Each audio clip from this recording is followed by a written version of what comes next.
Here's a how to drive quickie. How to turn into a street. Turn on turn signal. Move over out of traffic. Turn. Not that hard.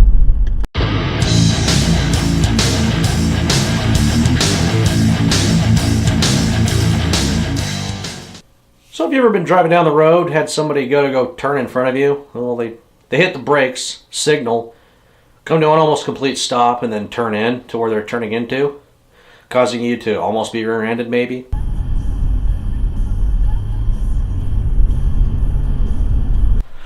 Well, that maybe wasn't the greatest of examples, but the point still is when you're getting over and you're going to go try to turn into somewhere, I don't understand why people will stay in the middle of their lane, signal, and then turn from the middle of their lane when there's a little bit of a shoulder or something you can move over to, you know, because it's difficult to do for some people. I mean, I can understand if you're driving like a dually pickup truck that doesn't fit anywhere where you try to drive it at all, but when you're driving like a normal everyday car, I don't see how you can't just move over to the edge and then turn in. Like signal properly, move over out of the way, turn signal on, and when you move over out of the way, then you hit the brakes and then pull in. It doesn't make any sense to me. It doesn't. I mean, if there's nobody around you, who gives a shit? But usually people do this in heavy traffic, and it's like I might not be the guy that gets rear-ended. You might not be the person that gets rear-ended.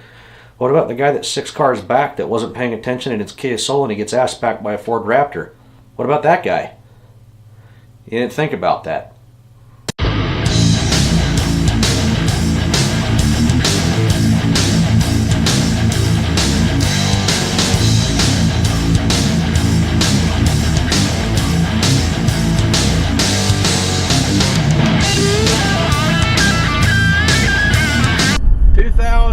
Dodge Durango. Everything a Subaru Legacy wants to be. Practical, efficient, reliable, comfortable. Made in America. Not gay.